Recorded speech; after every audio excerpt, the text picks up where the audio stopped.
Hey everyone, Sujan Patel here, a CEO and founder of Mailshake. I'm here with Alexine Mudawar, CEO of Women in Sales. And she's a CEO. She's already hit 32% of her annual quota by the end of Q1, and it's only May. Welcome. Thanks for jumping on, and excited to talk to you. Thanks so much for having me, Sujan. And we're over 50% officially. So things have moved quickly, but that's a good thing. So yeah, still on a quota, still holding myself accountable, but excited to be here. Would love for you to just do a quick intro, and then we'll jump in. Absolutely. So yeah, my name is Alexine Mudawar.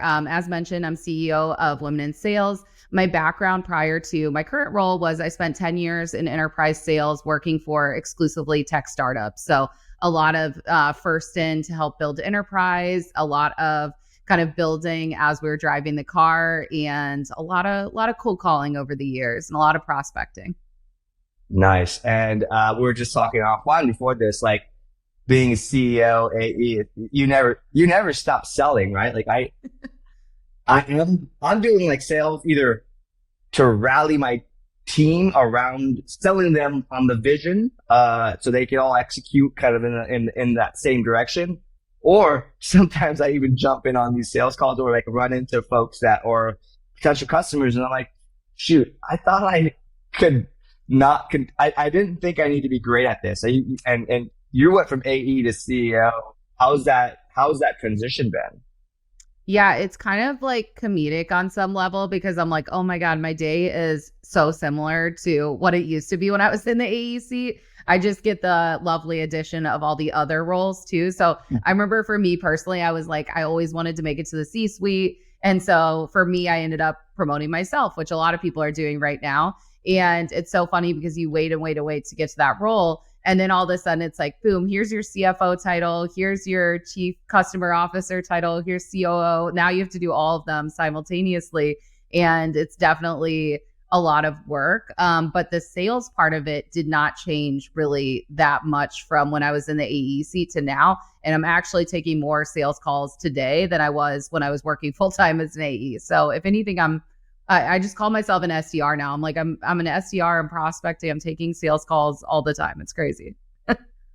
Yeah, you're wearing multiple hats. So how the heck did you hit 50% quota, by May?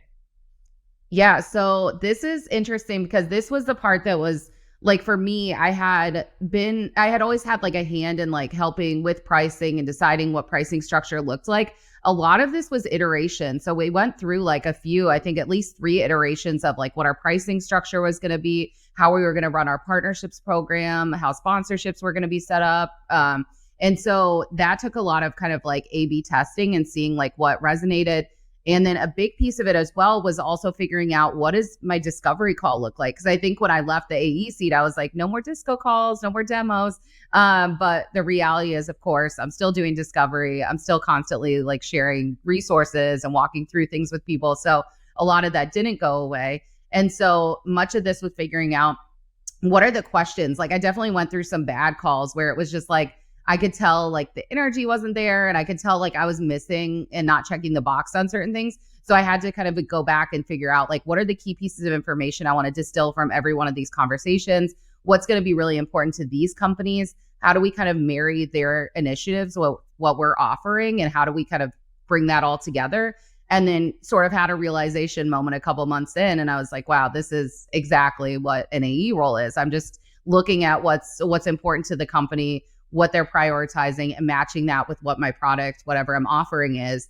And a lot of that is done through the discovery process. And so much of what I've learned is very iterative, and some of it's been painful, and I've made tons and tons of mistakes, but then for every 10 mistakes, one good thing happens, and one deal closes, and it's pretty cool. So it's been interesting to watch, and been interesting to be in the driver's seat for. Love it. And what advice could you give AEs now that you're in the CEO seat? You're looking back at your AE role. Would you have done anything different, or any things to help AEs fast track kind of development and growth? Yeah, I think the one thing which is ironic, the one thing I felt I was really strong at as an account executive was being very organized. Like I take very meticulous notes in the CRM system. I am very organized with my calendar. I live and die by it. I have like a task kind of system for the day. I manage my calendar just like really down to the minute.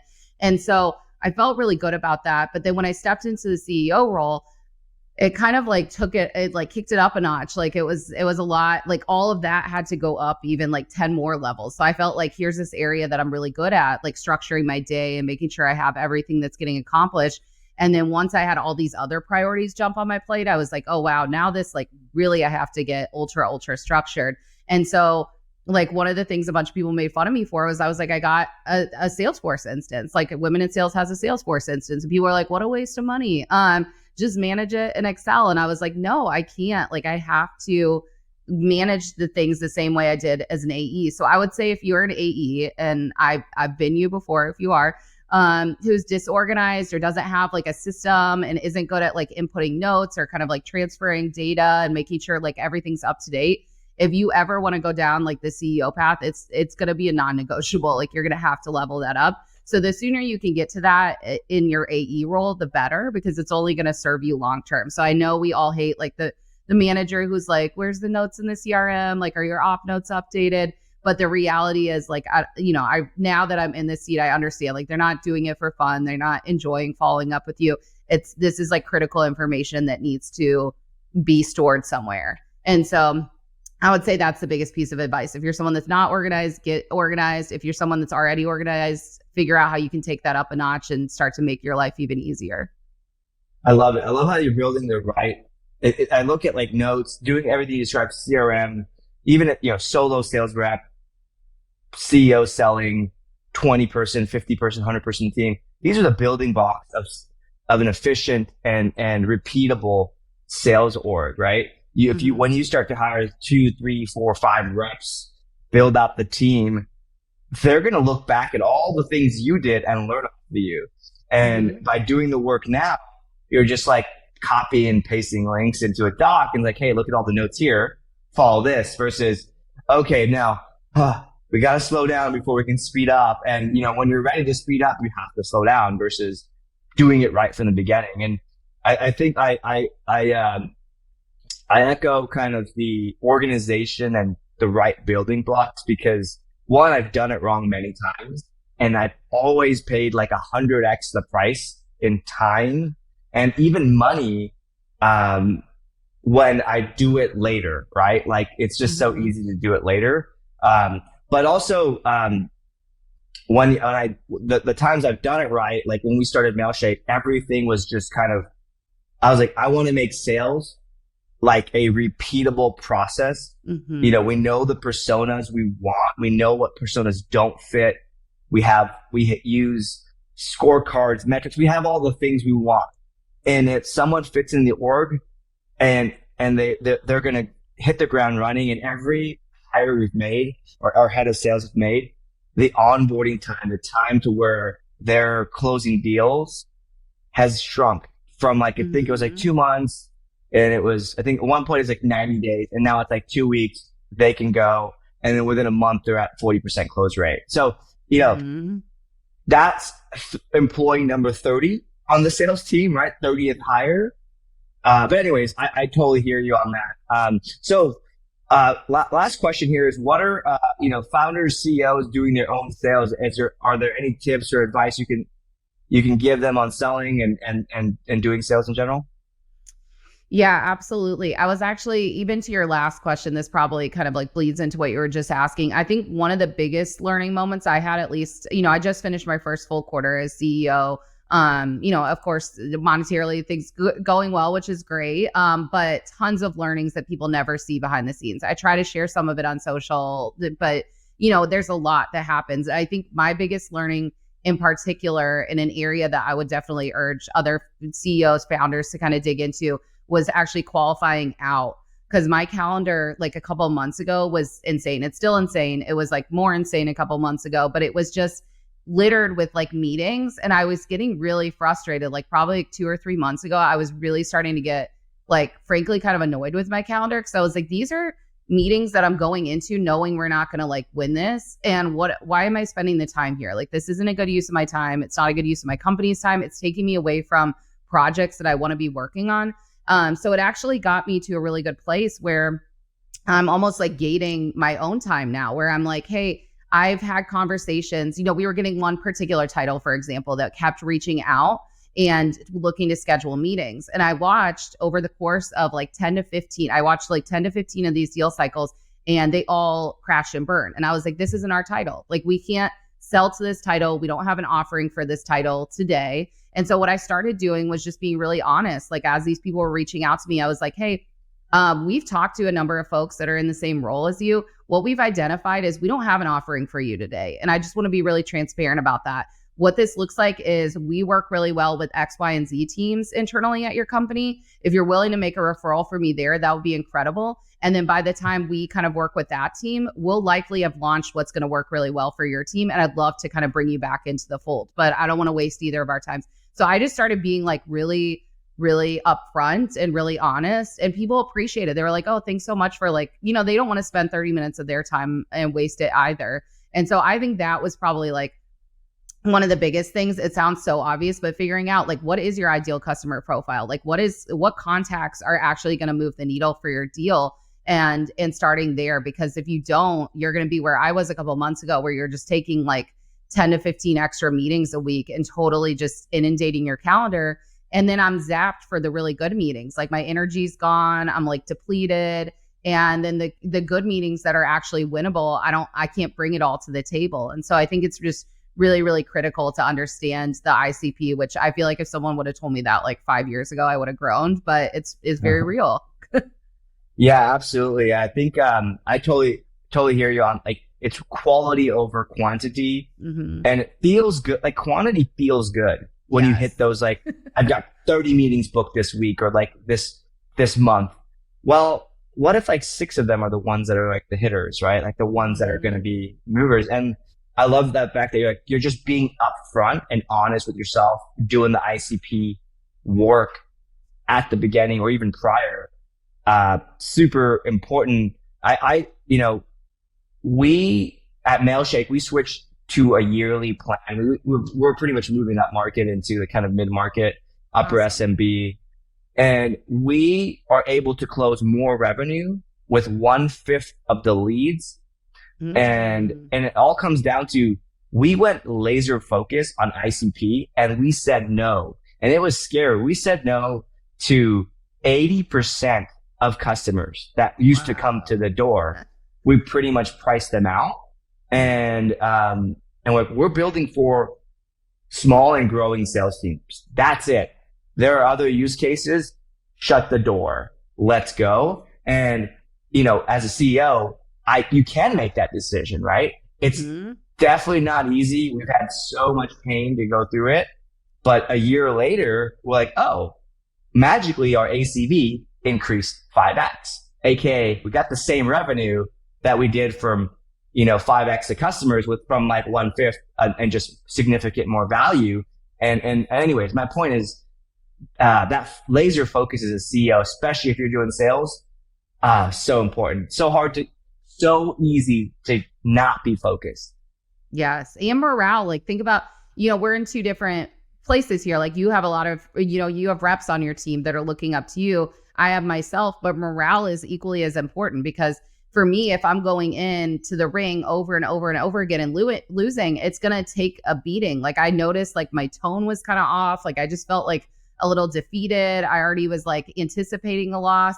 And that's like the opposite of my nature. And so that was the other reason I was like, I can't go down this path anymore. And then for you have reps, for them, I'm sure, once you made that transition and those close ratios started going up, their morale probably went up too, because who doesn't want to be somewhere where your close rates are higher?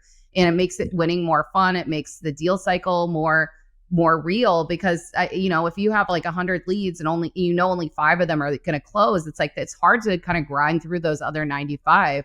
But if you have like 100 leads and that 50 of them are going to close, like I'm coming 100% to every one of those, because I have a 50-50 shot. So I think I think what you're talking about too, it's just like getting really focused, figuring out what you can go after, what's actually winnable, And then also balancing that with kind of like the mental exhaustion of any sales role of as a leader, as an individual contributor, as both.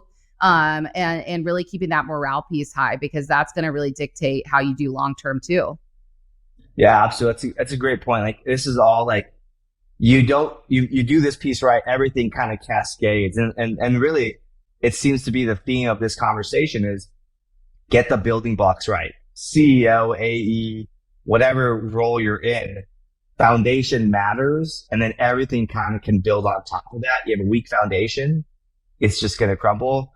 And again, like I keep hearing you, like, don't do things that make you feel good. Do the hard things, right? Mm-hmm. There's a book, The Hard Thing About the Hard Things from Ben Horowitz. Mm-hmm. And I was just like, oh, great book for first time CEOs. But and I have to say with the amount of just structure you brought into a CEO role, even though you're only been at one quarter, I feel like you're far ahead of most other CEOs because you're productive. You're closing deals and that's awesome. Closing half the year's deals in a quarter is just it's amazing. And again, yourself. Thank you.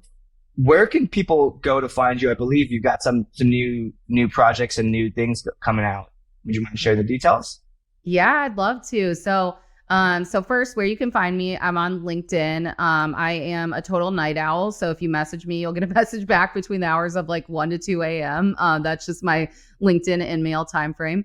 But definitely on LinkedIn under my personal page, Alexine Mudawar. And then we have a page for Women in Sales as well, where we post all of our content, upcoming events, webinars, fun stuff we're doing. So definitely follow Women in Sales because that's where all the cool stuff happens. And we have an accompanying Slack community for Women in Sales as well, where folks can join. It's completely free for members and you're able to engage in conversations. We have Slack channels that are dedicated to negotiating salary and compensation. We have ones for parenthood and motherhood. We have ones for anything you can imagine basically at this point, as well as regional channels. So definitely encourage folks to go there. And then we will be launching something in just a month or two here. But my friend Shali Reed and I are leading a podcast that is going to be all about interviewing folks who are first gen in sales. And the way that we define that was anybody that's first of their family born outside of home country. So we'll share both of our own stories and we'll be interviewing guests for the show as well that have their own stories and talking about what the cultural influence has been as it pertains to their journey in revenue. And we won't just be interviewing salespeople. We're leaving it open to revenue. So it's going to be folks from CS. It's going to be folks from sales, from account management. But we're going to pull all these stories together. And I think we're going to learn some really impactful things. So I'm super excited. Love it. Love it. I thank you so much for supporting the really leveling up the whole sales ecosystem. Sales leaders, my guys out there, Slack your team, just the whole team, join this community, right?